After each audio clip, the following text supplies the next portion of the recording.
tenemos que plantear, ¿qué están hablando ellos? ¿De qué es el poder? Están planteando en este momento, en la información que brindan a ustedes, partito. Es decir, el presidente de la República, el gobernador de Buenos Aires y el jefe de gobierno de la ciudad. Es entonces otro capítulo, que es el poder. Porque el presidente de la Nación, que es el representante del Poder Ejecutivo, es la máxima expresión, es el principal empleado público y la máxima expresión de ese poder del Ejecutivo, al igual que los otros dos, son elegidos por el voto ciudadano. Después hay otro poder, que son los jueces, que no son elegidos. Después hay otro poder, que es el poder legislativo, que sí son elegidos por el voto de los ciudadanos. Entonces tenemos en la democracia, tal cual se la presenta, un poder tripartito, donde un sector que nadie vota es un sector que tiene gran poder. ¿Y cuál es el sector que nadie vota? El sector que hace esencialmente a la determinación de si una persona es culpable o inocente de haber infringido la ley. Ahora, cuando ese poder no funciona, es decir, cuando en un país no hay justicia, la democracia pasa a ser fraudulenta. Ya no hay democracia, por más representativa que sean los diputados, los senadores, los concejales, por más que sean elegidos los intendentes, los gobernadores, los presidentes, porque en realidad está fracasando uno de los tres poderes que tiene que desarrollar y completar ese trinomio al que hacían referencia los compañeros, están explicando, se reúnen los tres.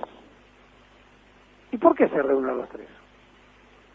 Porque Fernández, que aparentemente para todos tiene el poder, quiere compartir responsabilidades desde el primer día porque él tiene miedo a que ocurra algo que es sintomático, que nos demos cuenta todos que él da una orden y que esa orden no se cumple. Y entonces queda fraguado ese poder que quiere ejercer.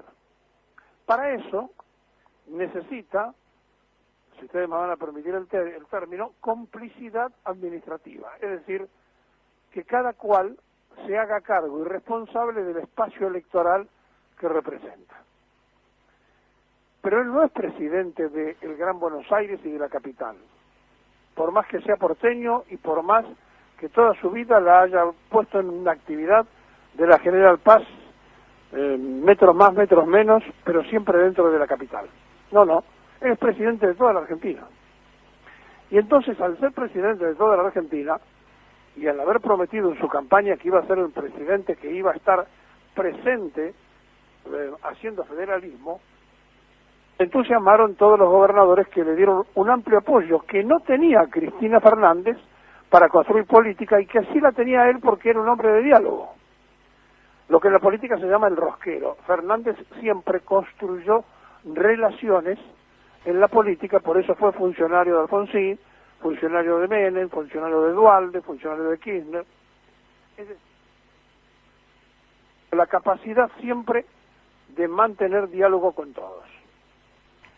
Diríamos que en su propia crianza, allí donde cada vez se produce una situación puntual, y esa situación puntual marca que estamos frente a un hombre formado por su padre adoptivo, que era un juez de la nación, la pareja de su mamá, no por Fernández, sino por quien en definitiva lo crió, que era un juez de la nación, y el abuelo, es decir, el padre de ese hombre adoptivo que lo crió de Galíndez, era un senador de la Unión Cívica Radical en La Rioja. Él fue mamando mucho radicalismo, porque fue construido desde joven con la influencia de quien hacía la vez de su padre y que Fernández tomó como su verdadero padre, y donde también de él tomó la voluntad de ser abogado, porque su padre adoptivo, su padre de crianza, era juez de la nación. Es decir, fue formado judicialmente por los deseos de la pareja de su mamá y fue también formado políticamente porque el hombre era radical. Y entonces cuando tuvo que hacer los primeros pasos en política, se acercó al Partido Nacionalista Constitucional creado por otro radical, por Alberto Asef. Y allí empezó sus primeros pasos y después fue alegremente funcionario de Alfonsín, feliz de haber estado acompañando como asesor, apenas recibido prácticamente, de abogado, de asesor en los puestos tan importantes como asesor jurídico en el Ministerio de Economía en la época de Iturbide. De allí pasó a Carlos Menem, de Carlos Menem a Eduardo Duhalde, de Eduardo Duhalde a Néstor Kirchner, de Néstor Kirchner a Cristina Kirchner, de Cristina Kirchner a ser asesor de campaña de Randazzo, de Massa, y finalmente presidente de la Nación Argentina. Es decir, un hombre que tiene un recorrido de experiencia de haber transitado en su formación por la justicia y por los acuerdos políticos. Sin olvidarnos que fue candidato de Caballo, candidato electo al legislador de la Ciudad de Buenos Aires por Domingo Felipe Caballo en la capital. Ese Fernández, que se autollama a sí mismo socialdemócrata y después dice que es peronista, y entonces produce una especie de confusión en quienes son de un lado y del otro, ese Fernández, que es el presidente de la Nación, dijo que él no quería ser un gran presidente, sino que quería ser el presidente de una gran Argentina. Y en ese territorio se mueve Fernández para tratar de consensuar todo lo que puede, porque su objetivo no lo puede hacer con el resto del país por la pandemia, su objetivo era estar en contacto y trasladar el gobierno a todos los gobernadores, que todos participen, que la Argentina sea integrada. Bueno, esto no pudo ser. Y entonces, cuando ya pasamos más de 6 meses, y cuando tenemos una cuarentena de más de 100 días, empieza a resquebrajarse todo, porque la sociedad, aun aquellos que férreamente defienden la cuarentena, por lógica, empiezan a decir, bueno, pero ¿y cómo sigue esto? ¿Y dónde está el error de Fernández hasta este momento? En la comunicación.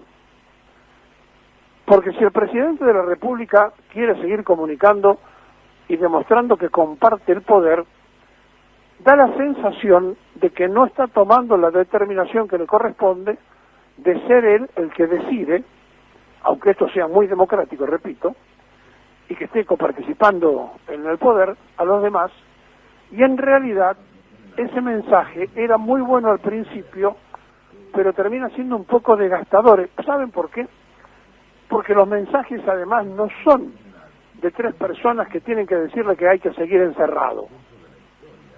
El presidente necesita cambiar el mensaje y dar esperanzas, y decirle a la nación argentina, miren, en este esfuerzo que estamos haciendo todos, las consecuencias van a ser que cuando nos quedemos, la mayoría de los argentinos vivos y no muertos, vamos a tener estas expectativas, y allí sentar a sus ministros, y no al gobernador ni al jefe de gobierno de la ciudad, sobre todo el de producción, que explique qué Argentina nos espera post-pandemia, que la gente construya una ilusión imaginativa que le permita estar encerrado soñando con un país distinto.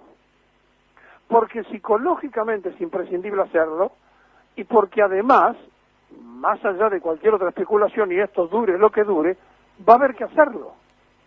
Porque ya no es el mismo país, ni el mismo mundo. Porque todo lo que nos está pasando se paga con consecuencias de todo tipo, sociológicas, psicológicas, económicas, sociales. Entonces, frente a este panorama, necesitamos que el presidente no comparta el poder, ejerza el poder. Y cuando decimos no comparte el poder, es un tema de comunicaciones, no un tema de formato, porque él puede seguir haciendo lo mismo, pero no exponiendo eso todo el tiempo. ¿Y saben por qué? Porque cuando sentó a una senadora para anunciar que iba a intervenir Vicentín, le dijimos en ese momento, está de más, está sentando un poder que no corresponde, y extrañaba que él, que es presidente de la Nación y abogado, y la vicepresidenta, que es abogada, hicieran eso sentando un poder que no tenía por qué estar sentado. Porque la senadora allí estaba convalidando otro poder que todavía ni siquiera lo había tratado, el caso de Vicentín. Y ayer, cuando el Senado de la Nación quiso realizar una formación de una comisión investigadora, la oposición que está muy nerviosa porque se están descubriendo los espionajes, porque se está descubriendo que Vicentín fue el gran financista de la campaña electoral, etcétera, etcétera, quería seguir hablando en la sesión después que había terminado, diciendo que salió a decir que se le habían cortado los micrófonos, que se le habían apagado los micrófonos. Había terminado la sesión, ya habían participado de una sección donde la mayoría, como dice el reglamento, le dio curso a algo que ni siquiera es tratado como ley, sino que es un proyecto para que pase a diputados. No hacen falta, como dicen los 3/4 partes del Senado, porque eso es cuando se aprueba una ley y no fue sancionada media ley, sino se aprobó la constitución de una comisión que debe ser consultada en la Cámara de Diputados. Pero dicho todo esto, ya empezó, y hace mucho tiempo de esto, la oposición a hacer la parte política necesaria e imprescindible para sacar partido de esto. Y entonces, ¿qué hace el presidente? Dice, no, me quedo con el gobernador y con el jefe de gobierno porque si hay muertos, lo compartimos. ¿Y por qué pasa esto? Porque del 80% positivo que tenía cuando comenzó todo este tiempo, que lo tenía él, lo tenía Rodrigo Larreta y lo tenía Kicillof, pasaron los tres a tener un 50%, porque ya la sociedad ahora no quiere seguir viendo a los tres que le anuncien que van a seguir encerrados. No es una tarea para ellos. El poder es cuando uno puede influir en la vida de los demás. Y los tres que se sientan influyen en la vida de los demás. Pero este aquí, que el presidente de la República tiene la obligación, porque él fue elegido por el voto ciudadano de la mayoría, de trasladar una ilusión más allá de la pandemia, más allá de la deuda externa, porque la gente no puede vivir sin ilusiones. Y la comunicación es muy mala. Y esa comunicación que es tan mala hace que entonces se quiera cubrir dándole una participación excesiva a un gobernador y a un jefe de gobierno que además dejan trascender los dos que no están de acuerdo. Y entonces la prensa, que no está apoyando al gobierno, se divierte diciendo, piensa una cosa Larreta, piensa otra cosa Kicillof. La posibilidad de ejercer el poder no es para cualquiera, la posibilidad de ser poderoso no es para cualquiera, pero ellos tienen en este momento el ejercicio pleno que le da la democracia de ser los que tienen que aplicar el poder. Son empleados públicos, de los porteños, de los bonaerenses y de la nación argentina. Pero una cosa está clara, nadie quiere decir, si esto sale mal, soy el responsable. Y saben una cosa, si sale bien por el pueblo argentino, por un pueblo que aguantó esta cuarentena, por un pueblo que hizo caso a lo que ustedes dijeron, por un pueblo que está esperanzado en que esto se resuelva de la mejor manera y que compartimos absolutamente que todos nos cuidemos porque no se ha encontrado otra forma para preservar la vida humana. Aplaudimos esa decisión, pero necesitamos que le den esperanza al pueblo y necesitamos que lo haga el presidente de la República, que Rodríguez Larreta le dé esperanza a los porteños, que Kicillof le dé esperanza a los bonaerenses. Pero Alberto Fernández Pérez tiene que cambiar su discurso, no puede ser un comentario de los encerrados, sino un comentarista de los encerrados, sino que tiene que ser un abre ventana de la esperanza. Porque si no, todo lo que la gente aplaude se va a transformar en silbido. Y hay que hacerlo porque no están cometiendo errores administrativos, digamos, sino de comunicación. Hay que comunicar distinto. No los quieren ver más a los tres diciendo tienen que seguir encerrados porque hasta ahora fíjense en cómo aumenta la cuarentena. Ya todo el mundo lo sabe y todo el mundo hizo caso. Por eso llegamos, gracias a Dios, con muy pocos fallecidos comparativamente, ¿no? Ahora, ¿está aumentando? Sí, claro que está aumentando. ¿Es peligroso? Claro que es peligroso. Pero ¿saben qué? Los que sobrevivan a esto, aquí o en cualquier parte del mundo, siguen viviendo. Y a esos que siguen viviendo hay que crearle una esperanza. La gente que votó al Frente de Todos no sabía que iba a haber una pandemia, pero sí sabía que querían terminar con la vida del liberalismo que gobernaba. Hagan algo en esa dirección.